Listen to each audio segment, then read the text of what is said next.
Welcome to Roundtable Ops in Motion, where marketing, sales, and RevOps leader break down the systems, strategies, and data shaping modern GTM operations. Each episode brings you actionable insights, practical frameworks, and emerging trends, helping B2B teams stay aligned, efficient, and scalable. Hello, welcome to the next episode of our Roundtable series, Ops in Motion. I'm Kawal. We'll focus on discussing B2B marketing and marketing operations, touching on various aspects along the way. Moni Oloyeda has joined us with close to 2 decades in B2B marketing. She's also owner and a founder of MO MarTech, a marketing operation agency, and the driving force behind DC Marketing Tech Talks. Hey, Moni, good morning. Thank you for being with us today. Well, thank you so much for having me. It's a pleasure to be here. Thank you. Simone, before we dive in, could you walk us through your story? Like, how do you get started with B2B marketing? What inspired you to found MO MarTech, and what excites you like most about leading the DC Marketing Tech Talks? No, so my background in marketing and marketing ops is completely happenstance. When I graduated college, I happened to work for a cybersecurity company that was an early adopter of Eloqua at the time. They were customer, I want to say number 7 of Eloqua. So I got to learn lead scoring and lead nurturing and these marketing operation kind of concepts very early on, and was kind of the guinea pig for a lot of it. And that company ended up switching from Eloqua to Marketo. So then I knew both systems and I got, poached to do consulting, and the rest is kind of history. Along the way, I realized I kept running into the same issues when it comes to marketing operations and, revenue operations, trying to get that golden pipeline dashboard of, being able to say, how marketing affected the bottom line. And they were just keep running into the same issues and the same issues and the same challenges. And I kept wondering, like, why is this happening no matter where I go? I'm consulting. I see all types of different companies, shapes, sizes. I went back in-house, same problems. And I realized once I peeled back the layers that the marketing that was feeding the technology wasn't good. It wasn't strong. You need to have very strong messaging, understand your market position very well, have a very tight offer that spoke to the audience. Those things weren't really happening. We were just sending a lot of emails. So I decided to kind of start my own business, MO MarTech, really focus on properly marrying marketing and technology, really focusing on what marketing is, what marketing is supposed to be doing, the fundamentals, because that's what's missing. You overly rely on technology and miss the marketing part, which is all about building relationships and really understanding people and feeding what they want back to them. So that's MO MarTech.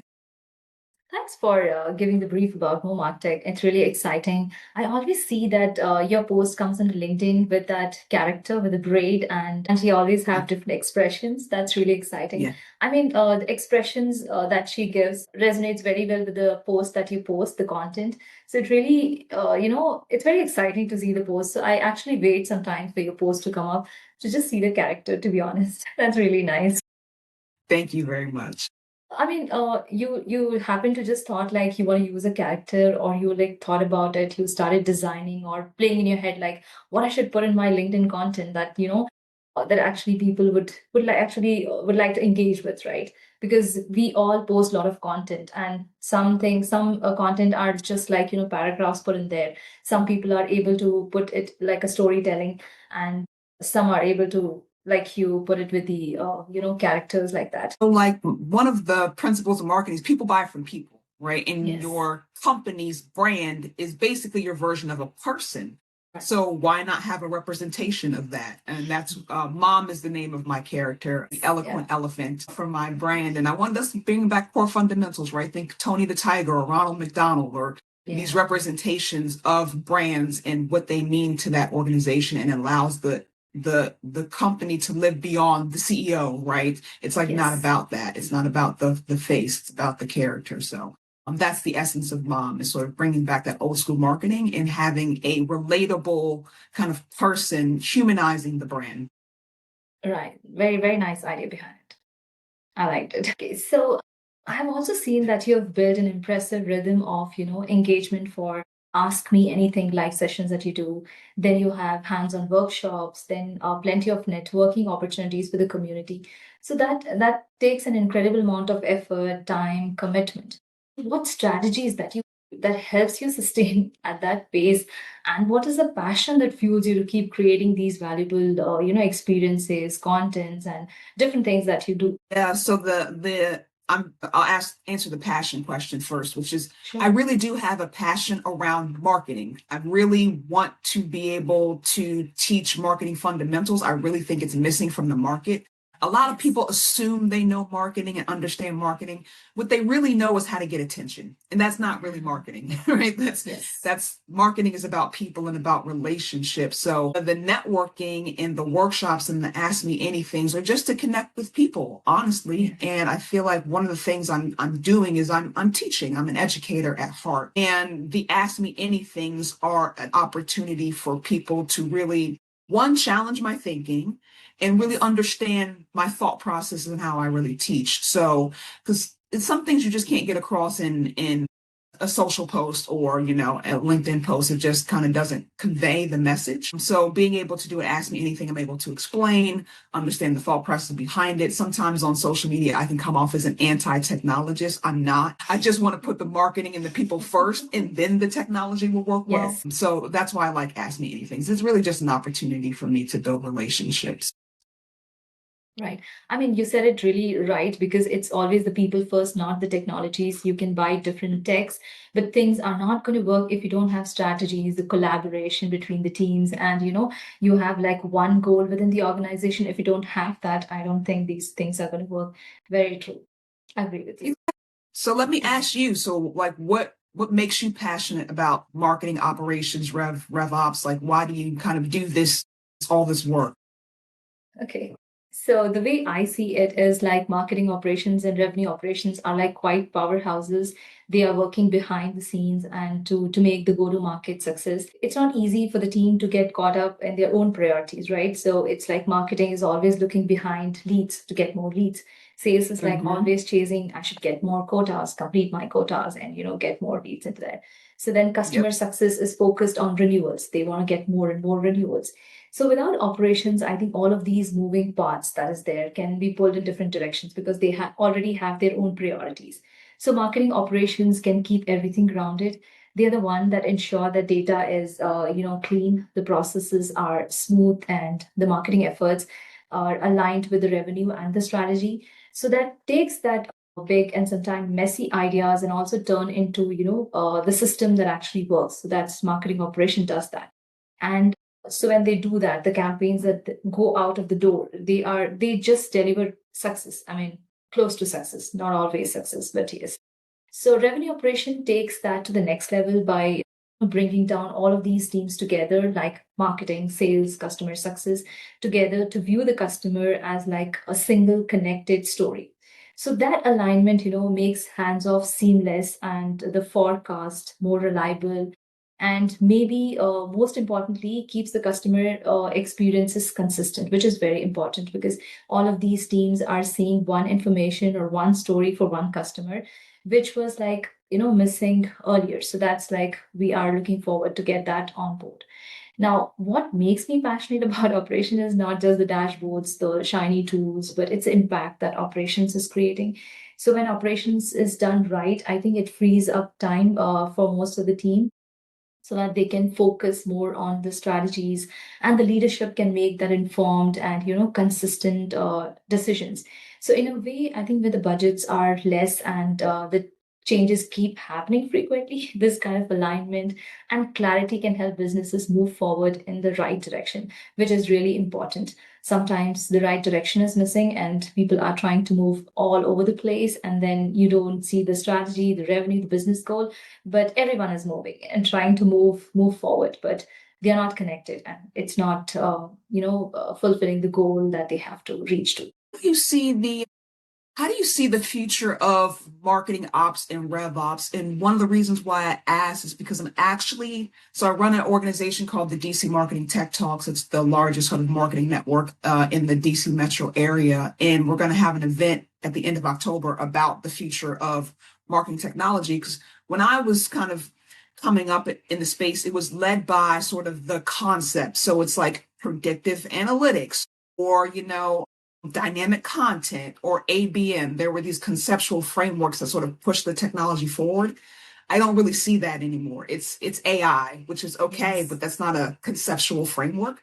So like how do you see kind of with the less resources, less budget, big data, all the kind of issues you just outlined, how do you see the future of marketing operations moving forward? Yeah, so I feel that AI is going to help us in many ways. It's not going to be that buzzword that some of us believe it is, but it's going to help us take off that repetitive task off our plate and help us do things a little smarter and a lot faster than what we Mhm, are doing today. Think about all the repetitive tasks, the manual tasks that ops used to deal every day, like cleaning up messy data and mhm, routing data, routing leads, and then pulling those reports and creating dashboards or trying to forecast pipeline with, have dozens of, many spreadsheets connected together. So AI can mhm. handle a lot of this work without, which means we can spend a lot of time on planning and strategizing again and making those customer experiences better and looking at new growth opportunities also. So it's going to help us in pattern, we probably miss our on our own. But for example, like spotting churn risk that can happen in the pipeline or, producing which campaign like performs the best, those kind of reports, and even recommending like next step for the sales team. So sometimes some of the AI tools give you like, these are the, customers that you can reach out, these have high intent and etc. So those kind of information that AI can provide would really help us, save our time. Earlier, we used to spend a lot of time digging through the dashboard, through the system, researching on Google, finding different things like what do we do, how do we do it. So that AI is providing us ready. I mean, of course, we have to use a little bit of our own, conscious and different things in there, but then at least we Mhm. get 70% of that from AI. So again, AI is not going to be a magic fix. I feel it's going to be as good as the data and the processes that is behind it. So if your system has, messy and your teams are not aligned, AI is just going to amplify that mess. So the Right. human side, like the good operation practices, the collaboration, the critical thinking, become even more important, right? To me, AI and operation would like well organized team power together. So it's going to take off the busy work off our plate and give us a big picture that moves the needle in the right direction. Yeah, I think I agree. I mean, as always, my biggest drum is like you have to have good marketing first to make it all work. So I think that's been my biggest kind of when I'm like preaching about marketing kind of fundamentals, I'm really talking to my younger self because we've all been in operations where it's like, why is you feel responsible because you run the reports and you execute the campaign. So it's like, why isn't this working? And how do I make it better? And all these things are actually kind of out of your control. So yeah, you try to do your job and it's like, well, I gave a crappy copy and bad emails. What am I supposed to do here? Yeah, yeah, that's right. So, Moni, to you, how do you feel about all of these new shiny tools you see out there? I see every day a new tool, every week a new tool. I mean, I hear a Yeah. lot about these tools. And since you've spent a lot of time in B2B marketing space, you might have seen the major transformation very closely, like from the rise of automation, the data-driven shifting of the customer experiences and buying journey. What changes you feel is most significant in your and as you look ahead, what trends or innovation do you think will be define the future of B2B marketing? Such an interesting question because what I see more often than not is people getting kind of swallowed up by the technology. I know so many companies that are still using their marketing automation platform to like 30% of its usage. You know what I mean? They're not even Yeah. there to maximize the entire technology because they can't kind of get out of the gates right. So I see a lot of like add-on stacks. I think the CDPs are probably having this moment right now, especially like with AI and customer journey orchestration. We're trying to get that 360 view of the customer. Who knows if that'll happen or not, but that's kind of the next frontier that I see being pushed out here. Data is never going to go away. It's never going to not be a problem just because it decays so fast and it moves so fast. So I think we'll see what the CDPs are able to do. I'm not giving up on them yet. We'll see what the AI component of that looks like. I'll be interested to see how that all turns out. But more often than not, I see a marketing automation platform with a CRM and a slew of point solutions. That's kind of what it is. That's a typical stack is, 4 or 5 point solutions trying to make it all work together. I Salesforce and Adobe kind of buying up everything to sort of integrate it all. Problem with that is that they don't integrate it all to its max functionality, and then they charge you an arm and a leg for it. So why don't I just pay the tool directly and try to Zapier it in? It out. But yeah, they all have their pluses and minuses to it. But the most thing that I see is the tech stack is not optimized to its max capacity at all, not even close. Right, right. And customers, when we talk to our clients, they would be like, okay, I want to use this features that's there in the market, and I see many of my colleagues or friends and working in other organizations, they're already using it. But then when you ask them the real reason behind it, and they would be like, hey, there's a new tool that's in there which is doing that. But we would say, hey, Market on HubSpot already does that. Why don't you do the same Right. in your tech stack that you already have, because you have data in there. You don't have to do additional integration. You don't have to plug in different things together to make it work, right? So, yeah, I mean, people are so excited with those shiny tools, but they don't know how to use it. And what is the purpose of that? Yeah, exactly. I think the promise we're always looking for is either more data on the customer or Yeah. serving them better based on, their interest and preference. But again, as always, if you haven't done the fundamental work, then that's not going to happen, right? Like one of the misconceptions around that, the concept of doing marketing operations and digital marketing is that people are just dying and waiting for you to like sell them. Like they're just waiting for your ad or waiting for your social post or waiting for you to send the email. They don't care. They're not looking for you. So people need to understand that because they get so frustrated when it's like, I sent an email and I had a 3% open rate. Nobody knows you. Like you got to do the work to build the relationship. Yes. So having that patience for them to do that is one of the challenges that I always have to work through with clients. Yeah, I totally resonate with what you're saying. I always experience the most of it. So, I mean, having said that, what is one piece of advice that you can give to someone in marketing operations that you have learned through your journey? Yeah, for sure. I would say, listen, it's not all on your shoulders to do all of the work. Like you are not the savior of marketing team, right? You're not responsible for everything that goes on there. You can do what you do. And the strategic part of marketing operations is seeing the problem and bubbling it up, right? That's your job. It's not to fix the problem. It's to make sure that the problem is known and seen. So that's I would wish I could scream that to my younger self. It's like this is not on your shoulders to correct. It's for your shoulders to bring to the light, and then let people work it from there. So you can't control all of the things, even though all the tentacles run through you. It's not your responsibility for the entire journey. So, and I think the biggest thing on that is data. Data is the responsibility of the entire organization, not marketing operations. So sales has a play in it, finance has a play in it, C-level has a play in it. If everybody does their job to manage the data, that's how you're going to be able to fix it. One department can't manage the entire data set. Like it's too much. Right. So I remember when I started my career with Marketo, I used to, run campaigns in there. So anything goes wrong with Salesforce and Marketo integrations or anything falls back, I used to think, okay, I gotta fix it. I gotta do it. But then, yeah, I realized over the period of time, I'm just working with a team. I'm not alone here, and I do not own the entire thing. So everyone has a say in that. Everyone is adding that value in there. I mean, you take a lot earlier on your career when you're working in marketing operation. You just do a lot of late night reports and dashboards. You try to do a lot to give it to your leaders, to provide to your sales team, and a lot more. But then over the period of time, you learn that it's not needed. You just have to have that collaboration and keep working with your team to make things better. Data, of course, as you said, is really important. What goes inside is that you see in your tool. So if your data is going to be messy or crappy, then you're not going to get that insights or anything good out of it. Even your campaigns are not going to give you that results what you're expecting, even if your content is like super super great. Exactly.